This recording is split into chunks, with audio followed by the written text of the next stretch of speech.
ولا تلبسوا الحق بالباطل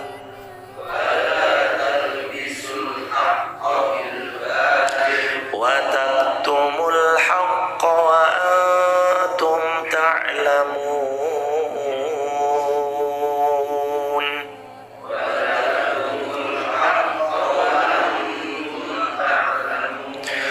وأقيموا الصلاة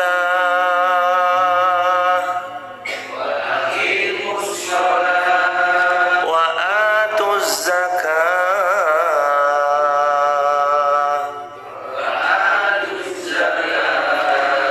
واركعوا مع الراكعين.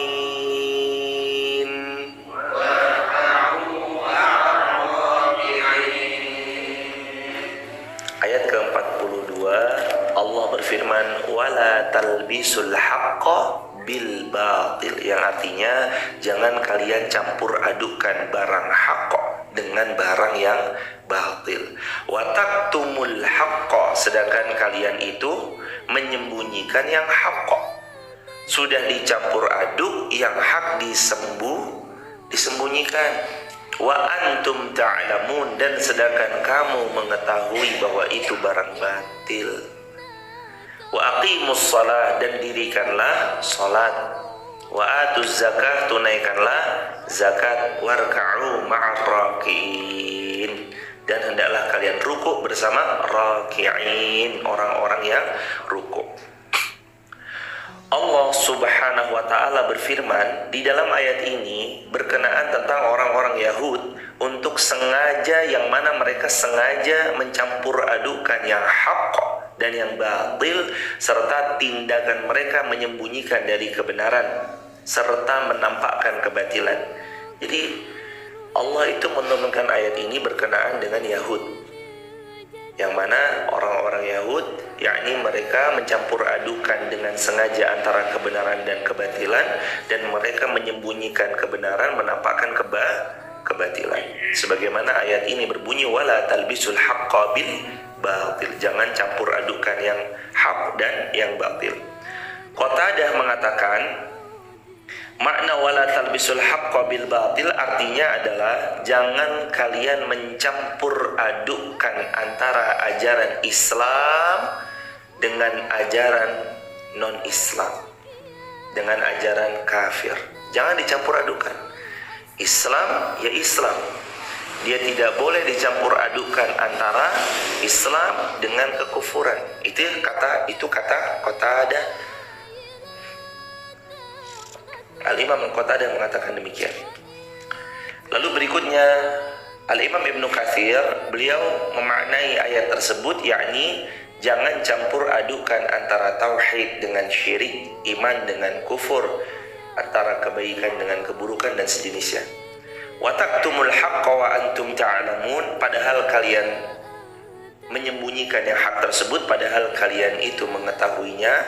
Bahwasanya Abdullah bin Abbas, beliau mengatakan jangan kalian menyembunyikan pengetahuan yang kalian miliki tentang Rasulullah Muhammad SAW dan apa-apa yang Rasulullah bawa, sedangkan kalian mendapati yang tertulis dalam kitab-kitab yang berada di tangan kalian. Artinya di dalam kitab Taurat, Injil, Zabur, dan kitab-kitab Nabi terdahulu sudah ada bahwa kelak akan datang Nabi bernama Ahmad atau ismuhu Ahmad, namanya Ahmad atau Muhammad, tapi mereka malah mengingkarinya. Dan Al-Imam Ibnu Katsir, beliau memaknai daripada ayat ini adalah tentang kebatilan yang tidak akan pernah bisa dicampur adukan dengan kebenaran, walaupun bertujuan agar kalian dapat memudahkan menyebarluaskan di tengah-tengah mereka, yakni kebaikan, kecuali kebaikan itu akan dikalahkan. Jadi barang hak sama barang batil itu ya nggak bisa dicampur jemaah. Mau bagaimanapun, yang batil ya batil, yang hak ya hak. Kalau dalam Quran surah 17 Al-Isra ayat 81, yang Allah subhanahu wa ta'ala firmankan itu tentang qul ja'al haqqa wa zahaqal batil innal batila kana zahuqa. Katakan yang hak pasti yang batil nanti lenyap, sirna, hilang sendirinya. Innal batila kana zahuqa. Sesungguhnya yang batil itu memang akan lenyap, hilang dia. Jadi yang namanya barang hak itu ya harus dikemukakan. Wa taktumul haqqo. Lah kok kalian sembunyikan sih kebenaran itu? Gitu loh maknanya. Kata Sayyidina Abdullah bin Abbas, ya jangan disembunyikan, itu loh Rasulullah. Itu loh kebenaran yang dibawa Rasulullah, jangan disembunyikan. Kita-kita yang sudah tahu ilmunya, ya jangan juga pakai untuk diri sendiri. Kenapa alasannya dikit-dikit takut ria? Kenapa alasannya takut sum'ah? Betul. Kita satu waktu harus pelajari bab ria. Tapi jikalau ria membuat kita takut beramal soleh, ini kan malah keliru memahami ayat namanya. Takut ria jadi nggak sholat. Kenapa nggak sholat mas? Takut ria. Takut ria jadi nggak baca Quran. Kenapa nggak baca Quran pak? Takut ria. Ini kan kurang pas. Gara-gara belajar ria malah takut beramal salih. Mempelajari ria itu untuk membuang jauh-jauh merasa ingin dipuji manusia, disanjung manusia, dapat standing applause manusia, dapat kesenangan dunia. Itulah hadirin. Padahal Allah juga mengingatkan, dan selalu saya mengulang ayat ini, ayat yang masyhur, Quran surah Al-Hajj. Quran surah Al-Hajj ayat 32. وَمَنْ يُعَظِّمْ شَعَائِرَ اللَّهِ فَإِنَّهَا مِنْ تَقْوَى الْقُلُوبِ. وَمَنْ يُعَظِّمْ, dan barang siapa yang mengagungkan, membesarkan sya'air Allah, syiar agama Allah. Fa innaha min taqwal qulub, lah itu ciri hatinya bertakwa. Maka barang hak itu harus dikatakan haqqul ja'al haqq. Barang hak itu supaya nggak tercampur aduk sama yang batil, harus dikatakan ini loh barang hak tuh yang ini.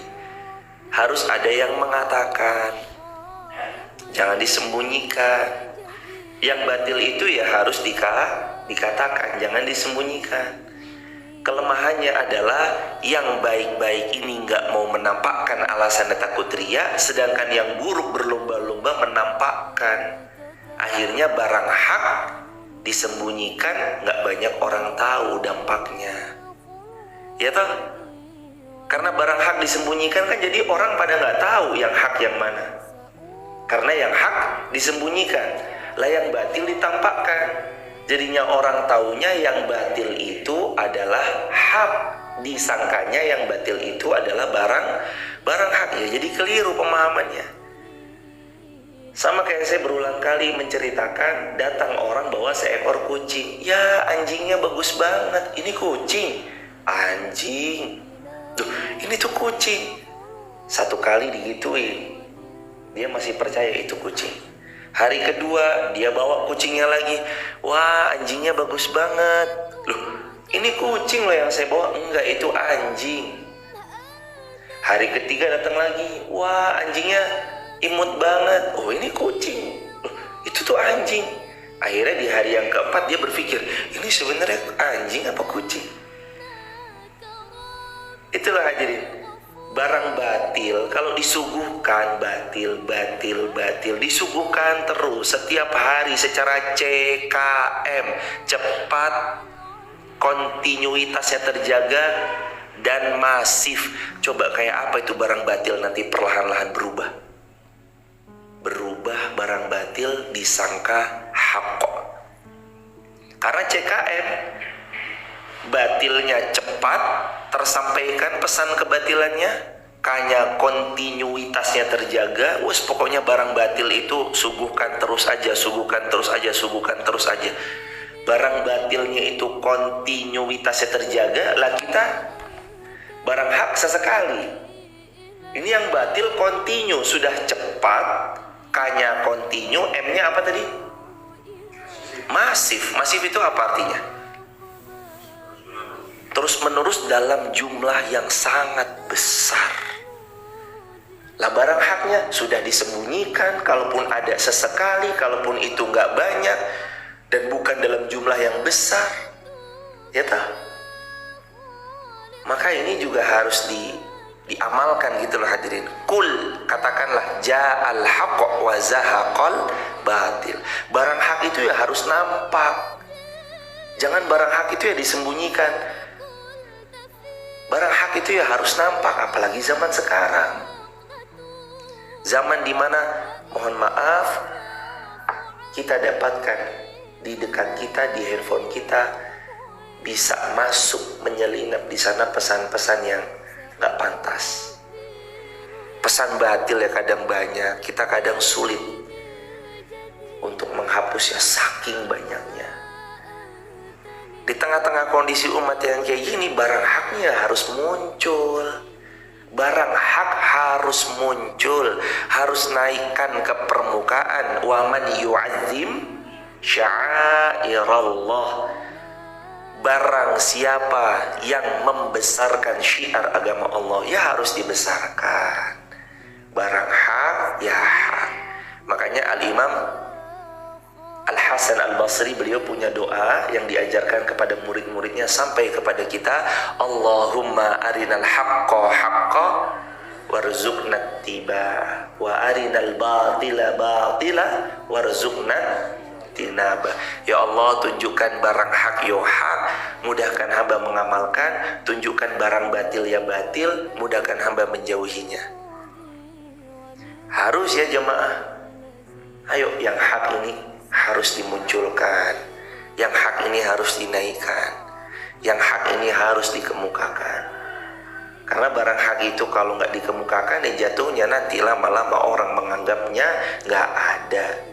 Nanti yang batil, yang CKM cepat, kontinuitasnya terjaga, barang batil itu masif disampaikan, disangka yang batil itu adalah yang hak. Penting, ayo. Yang punya poster-poster dakwah baik, upload di WA story. Yang punya ilmu video-video pendek, bisa memotong video-video pendek, potonglah video-video pendek. Rasulullah itu pernah bersabda, riwayat Muslim yang kemarin di jilid yang pertama awal-awal kita pelajari, la tahkiranna minal ma'rufi syai'ah. Jangan pernah meremehkan kebaikan sekecil apapun. Walau antalqa akhaka biwajhin talib. Lanjutan hadisnya, walaupun kamu jumpai saudaramu dengan wajah yang sumringah, tersenyum. Artinya ini kan effortless, cuma begini toh, narik 1 senti ke kanan, narik 1 senti ke kiri. Artinya itu tuh kamu tuh jangan remehkan kebaikan walaupun kecil, walaupun senyum. Senyum itu kan usaha yang sedikit, cukup tarik 1 senti ke kanan, 1 senti ke kiri. Begitu toh. Apalagi kalau sampai kebaikannya itu punya effort yang sungguh-sungguh. Mengedit itu kan butuh waktu. Dia bantu editing, dikasih teks, di tengahnya itu ada teksnya lah, ada apanya lah, lalu ditajamkan 25% supaya yang agak buram menjadi lebih terlihat tajam kualitas gambarnya, lalu seperti ini kan, seperti itu kan, lalu di render, lalu dinaikkan. Naik pun uploadnya butuh waktu karena paket datanya terbatas dan segala bentuk macam-macamnya. Kalau senyum aja, Nabi bersabda SAW, jangan diremehkan kebaikan senyum itu, apalagi kalau yang sampai kebaikan itu ada perjuangannya. Yang jadi ketakmiran di suatu masjid, ya dia berjuang.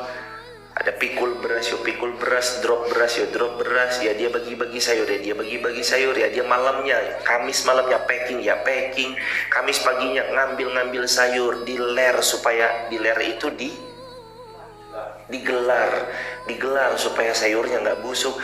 Nah kalau senyum aja jangan diremehkan, apalagi kebaikan yang sifatnya usahanya butuh ekstra, pasti lebih dihargai lagi sama Allah hadirin. Maka wala talbisul haqqo bil batil, jangan campur adukan barang hak dan barang batil. Ini maknanya juga qul ja'al haqqo wa zahaqal batil innal batila kana zahuqa. Barang hak ayo diutarakan. Qul. Apa makna qul? Katakanlah. Kalau zaman 45 makna qul apa? Dan gimana? Dan proklamirkanlah, deklarasikanlah. Barang hak itu ayo dong, naikkan barang hak ini nih supaya orang kenal barang hak ini. Qul ja'al haqq wa zahaqal batil innal batila kana zahuqa. Deklarasikan barang hak, yang batil sirna. Innal batila, sesungguhnya barang batil itu, karena adalah barang batil itu, zahuqa, pasti akan sirna. Tampakkan kebaikan. Jadi hari ini kita menampakkan kebaikan itu lewat mana? Social media. Salah satunya WhatsApp Story. Kita itu hadirin, menurut kita boleh jadi ada satu poster yang sederhana, poster dakwah. Menurut kita ini biasa, ilmunya sudah saya tahu, berulang kali diulangi. Wa man salaka tariqan yaltamisu fihi ilman sahalallahu lahu bihi tariqan ila jannah, misalnya. Siapa yang berjalan untuk menuntut ilmu, Allah mudahkan jalannya menuju syurganya. Buat kita tuh ilmu dan tiap subuh kita sampaikan, kita ulangi, kita murojaah, kita dawamkan. Tapi belum tentu untuk orang lain. Buat kita itu biasa banget, tapi belum tentu buat orang lain. Buat orang lain boleh jadi itu ilmu pertama beliau. Buat kita hadisnya simpel banget, la taghdab walakal jannah. Jangan kamu marah, bagimu syurga. Tapi buat orang lain belum tentu. Boleh jadi la taghdab walakal jannah itu ilmu pertama bagi beliau. Maka uploadlah, niatkan untuk Allah, niatkan untuk syiar agama Allah, niatkan untuk yu'azzim sya'airallah, meluaskan, mengagungkan, membesarkan syiar agama Allah. Fa innaha min taqwal qulub, karena itu ciri-ciri orang bertakwa. Ada beban mental nggak kalau kita nge-share? Ada. Ada tanggung jawab moral nggak kalau ketika kita nge-share kebaikan? Ada. Jangan sampai nyuruh tok, tapi kita nggak melaksanakan. Orang Jawa nyebutnya jarkoni. Jangan sampai nyuruh tok, nyuruh sedekah, ayo sedekah, ayo sedekah. Lah dianya nggak sedekah. Nyuruh baca Quran, lah dianya nggak baca Quran. Nyuruh ngaji, lah dianya juga nggak ngaji. Makanya nanti di ayat yang berikutnya, ini besok kita bahas insya Allah, atau mungkin hari ini kalau waktunya luang. Itu di ayat 44 itu ada hadirin. Atamuruna nasa bil birri wa tansawna anfusakum. Atamuruna nasa bil birri, apakah kamu leluasa menyuruh orang berbuat baik? Wa tansawna anfusakum, lah kamu lupa sama dirimu sendiri. Pintar nyuruh tapi nggak melaksanakan. Itu nanti di ayat ke-44. Sabar, kita nih nanti mau naik ke ayat ke-43 dulu sebelum nanti ketemu ayat 44. Hari ini atau besok insya Allah. Wala talbisul haqqa bil batil. Jangan dicampur adukan. Barang hak ya hak, barang batil ya barang batil. Iman ya iman, kufur ya kufur. Tauhid ya tauhid, syirik ya syirik. Gimana cara kita bisa bedakan? Mohonlah pertolongan kepada Allah supaya kita bisa duduk di majelis ilmu, karena lantaran ilmulah kita bisa membedakan. Rasulullah bersabda sallallahu alaihi wasallam, al ilmu nurun. Ilmu itu adalah cahaya. Di tengah kegelapan ini kita kan bingung nih, ini mana yang benar? Dikasih cahaya sama Allah. Ketika ada cahaya, mata kita bisa memandang, jalan kita bisa kita lanjutkan. Ini nih, jangan lewat sini. Ini lubang ya, jangan lewat sini. Ini jurang ya, jangan lewat sini. Ini tepi jurang nih. Nanti kalau terpeleset, tersandung batu, jatuh bisa bahaya. Lewat sini aja, nih jalannya lurus aja. Enak, aspalnya halus banget. Al-ilmu nurun, karena ilmu itu cahaya. Selain ilmu itu cahaya, Allah juga berfirman ilmu itu furqanan. Ilmu itu bisa membuat kita nanti pandai membedakan. Konsekuensinya lagi-lagi jangan jauh-jauh dari ilmu. Jangan jauh-jauh dari ilmu ya sahabat. Sahabat TikTok, sahabat YouTube, sahabat Instagram. Jangan jauh-jauh dari ilmu. Ilmu ini pedoman kita, ilmu ini yang menerangi kita. Manusia bisa satu hari makan satu kali, tapi manusia tidak bisa hanya ilmu satu kali dalam satu hari, karena tiap detik dia butuh ilmu. Ketemu istrinya butuh ilmu. Ketika mau masuk ke dalam kamar beribadah dengan istrinya butuh ilmu. Dia jumpai anaknya butuh ilmu, dia kunjungi orang tuanya dalam birrul walidain butuh ilmu. Dia jumpa sama sahabat karibnya butuh ilmu. Dia meninggalkan sahabat karibnya berpisah juga butuh ilmu. Kata Nabi SAW, siapa yang jabat tangan dengan seseorang muslim, ma min muslimani yatasafahani, siapa di antara dua muslim saling berjabat tangan, gugur di antara kedua tangan yang berjabat itu dosa-dosa di antara keduanya. Allahu Akbar. Salaman kita hadirin. Assalamualaikum Mas Bama, Assalamualaikum Mas Hadi. Jabatan tangan, gugur dosa-dosa di antara keduanya. Saya jabat tangan sama Mas Bama, gugur kami berdua dosa-dosanya. Saya jabat tangan lagi dengan Mas Hadi, gugur dosa kami berdua. Saya jabat tangan lagi dengan Mas Agus, gugur jabat tangan, gugur daripada dosa. Siapa yang berjabat tangan itu? Ilmu. Jadi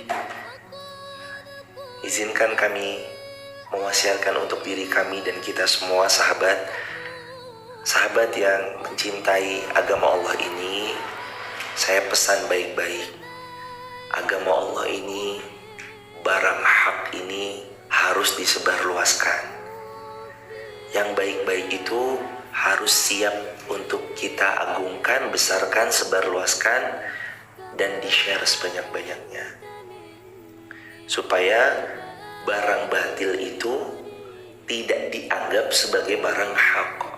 Maka siapa-siapa yang betul mencintai agama ini, sebarluaskanlah kebaikan, jangan disembunyikan. Karena pesan Sayyidina Abdullah bin Abbas kan begitu. Jangan kamu sembunyikan padahal kamu kenal siapa Rasulullah dan apa ajaran yang dibawa Rasulullah. Jangan disembunyikan. Rasulullah benar, ikuti. Jangan sampai nanti malah menjadi pihak yang melalaikan dirinya terhadap ajaran baginda Rasulullah Sallallahu Alaihi Wasallam. Ayat yang berikutnya, wa aqimus salat, dan dirikanlah salat, wa atuz zakat, dan tunaikanlah zakat, warka'u ma'ar raki'in,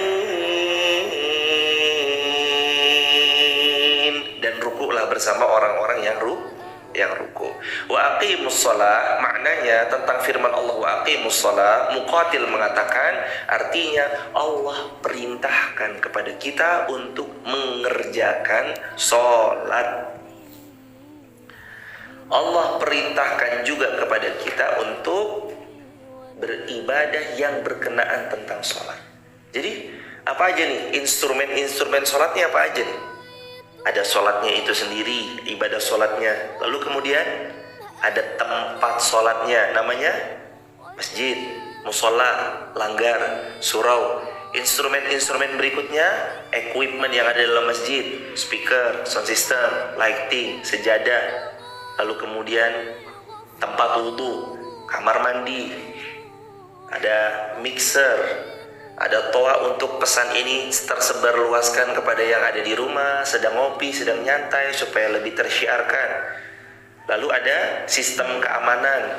Mungkin nanti ada satpamnya di Masjid Fatimah Garuh, atau mungkin nanti ada sebuah sistem CCTV yang disiapkan supaya lebih nyaman dan aman. Lalu terus apa lagi? Sistem orang yang ada di dalamnya, ketakmirannya, pengurus-pengurusnya.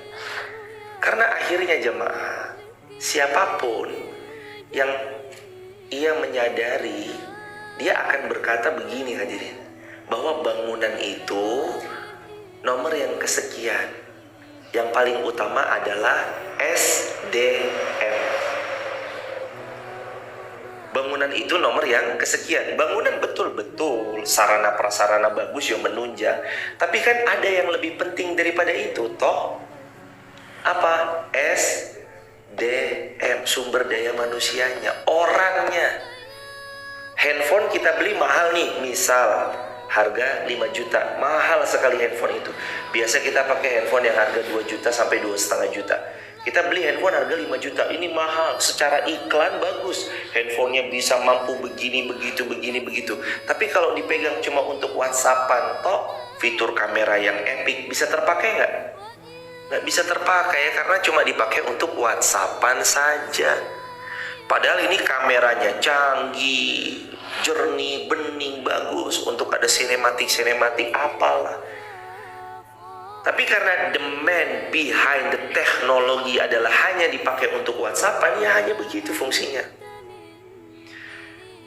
Masjid pun sama, ini masjid sebenarnya powerful. Bisa untuk A, untuk B, untuk C. Tapi karena the man behind the masjid itu sendiri tidak memaksimalkan potensi masjid yang seharusnya bisa lebih powerful, akhirnya hanya sekedar itu saja. Masjid zaman Nabi itu kan ya tempat ibadah, ya tempat rapat, ya tempat memprogram sesuatu kebaikan, ya tempat berkumpulnya kaula muda, ya tempat bercita-cita dan bermimpinya kaula muda. Ingat kisahnya 4 sahabat Nabi SAW yang lagi ngobrol di depan Ka'bah. Itu mereka ngobrolin cita-cita mereka di mana? Depan Ka'bah.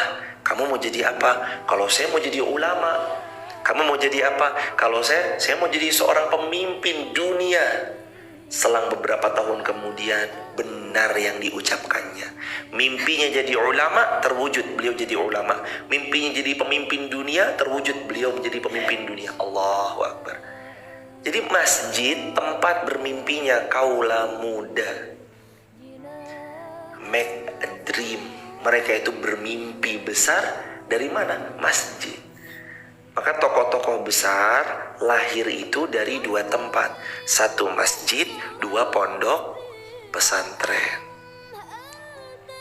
Ya hadirin, basicnya lagi ya masjid.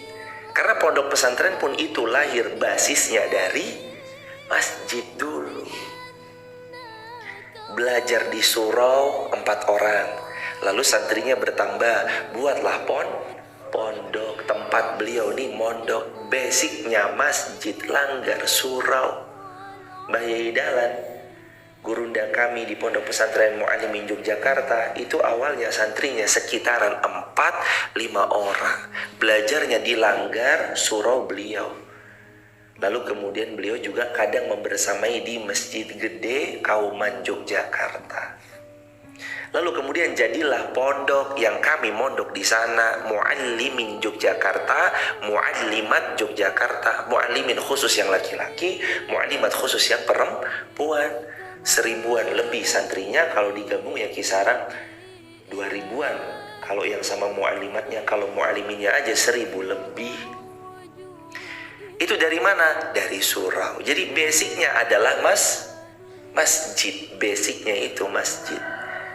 Jadi waqimus sholat itu nggak ujuk-ujuk yo, wes pokoknya sholat aja. Ya nggak ujuk-ujuk itu toh. Kan tadi dikatakan, para ulama ahli tafsir mengatakan ini bukan hanya sholatnya saja, tapi semua hal yang berkaitan tentang sholatnya.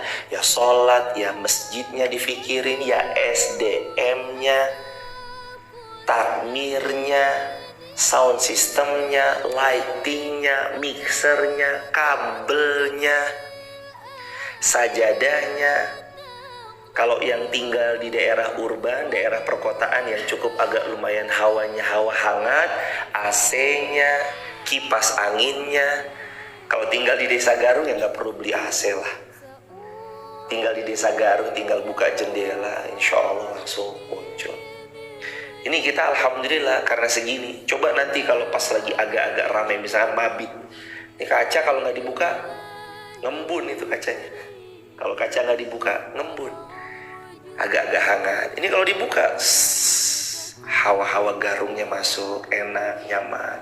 Fabi ayyi ala'i rabbikuma tukadziban. Jadi sholat, apalagi Rasul bersabda, inna awwalu ma yuhasabu bihil abdu yawmal qiyamati min amalihi salatu. Sesungguhnya amal yang pertama kali akan Allah hisab dari seorang hamba adalah tentang sholat. Sholatnya benar, berikutnya benar, insya Allah. Dan sebagian ulama sering menasehati sehingga terrefleksikan kepada sebuah tulisan sederhana. Tulisannya begini, sholatmu itu adalah cerminan apa yang kau lakukan di luar sholatmu. Kenapa sholat kita ini nggak khusyuk, sholat kita ini banyak gangguannya?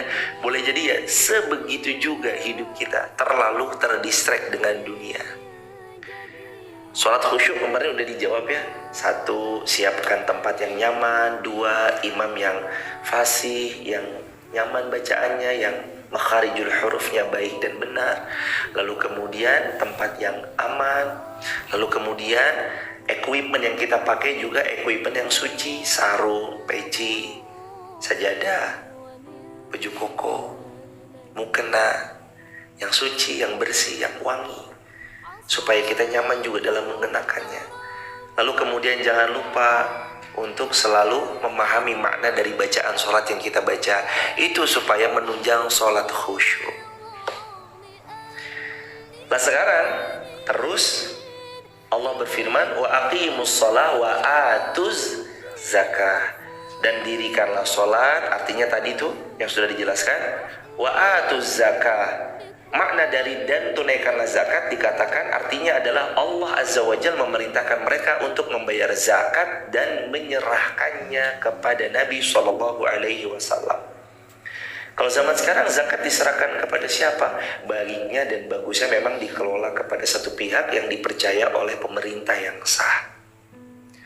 Tapi karena sekarang sudah bermunculan nih banyak mengakomodir daripada lembaga-lembaga zakat yang punya UPZ. UPZ itu kayak surat resmi dari Basnas, unit pengumpulan zakat, maka boleh. Nah itu masih diurus mas, boleh diurus tuh mas Agus, masjid UPZ-nya, unit pengumpulan zakat. Masjid Muhammad Al-Fatih Wonolelo sudah resmi punya surat unit pengumpulan zakat sejak awal waktu itu pembebasan tanah.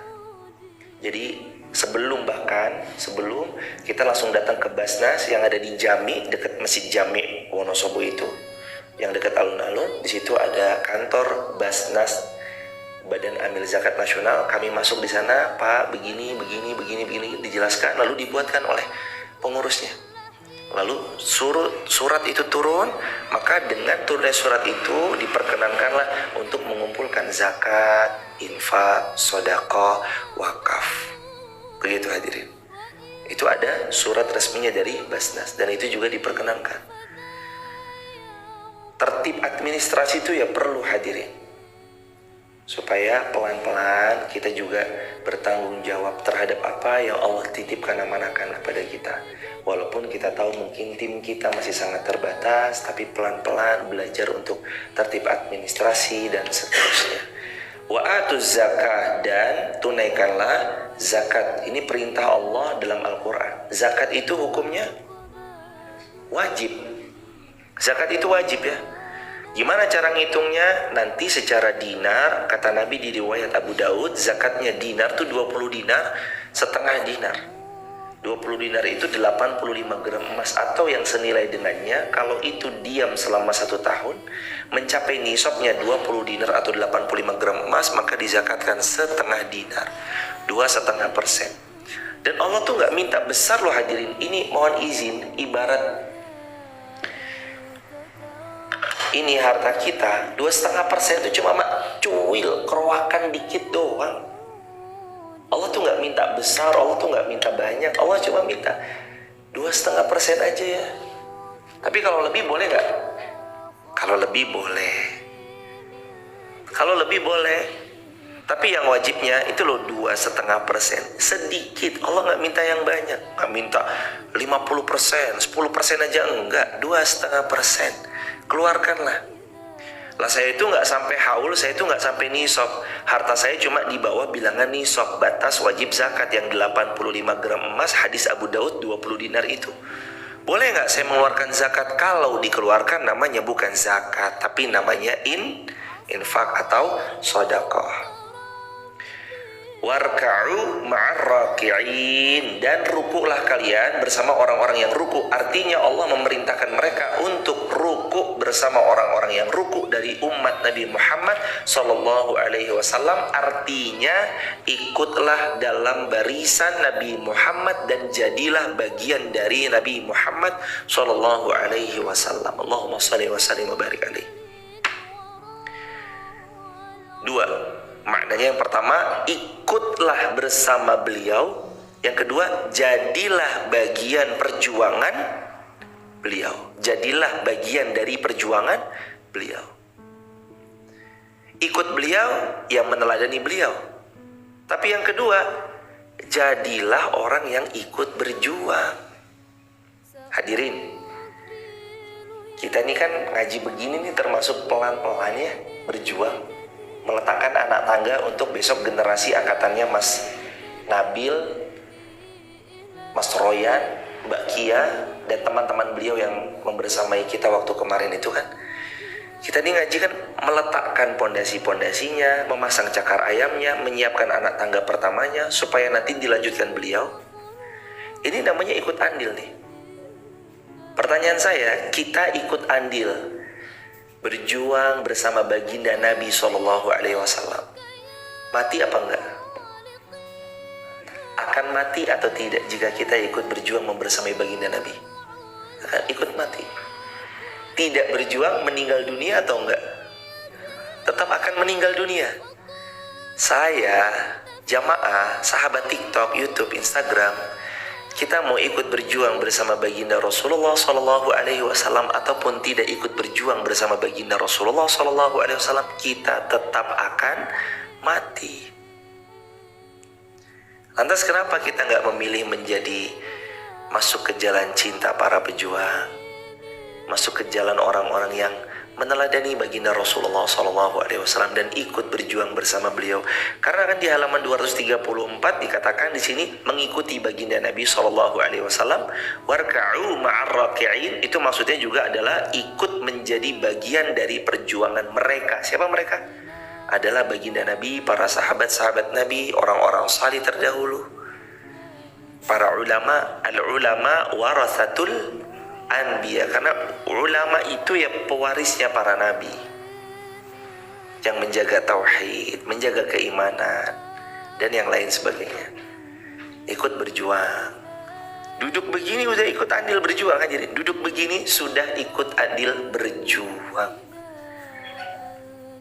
Tak perlu mundur walau sejengkal. Ketika di hadapan kita adalah ridhonya Allah, kejar dan jemput terus ridhonya Allah. Tancapkan dalam hati, terpatri dalam jiwa. Siapa yang jiwanya dipenuhi dengan Allah, maka ia akan jadi pihak yang paling bahagia. Siapa yang jiwanya kosong dari Allah, dia hanya akan menjadi jiwa yang penuh dengan kerapuhan. Dia akan menjadi jiwa yang penuh dengan kegamangan, karena tidak ada Allah dalam jiwanya. Ayat yang ke-44, masuklah kita ke ayat ini. Mohon izin jamaah, sepertinya udah pukul 5.31. Sepertinya kita tanya jawab aja jemaah, karena sekarang subuhnya juga semakin pagi. Tadi kita mulai juga pukul 4.45, jadi kita akan selesai di 5.45 kira-kira begitu. Insyaallah ini ayat ke-44, atamuruna an-nasa bil birri wa tansawna anfusakum wa antum tatluna kitab afala ta'qilun. Kita bahas insyaallah besok kalau Allah mengizinkan.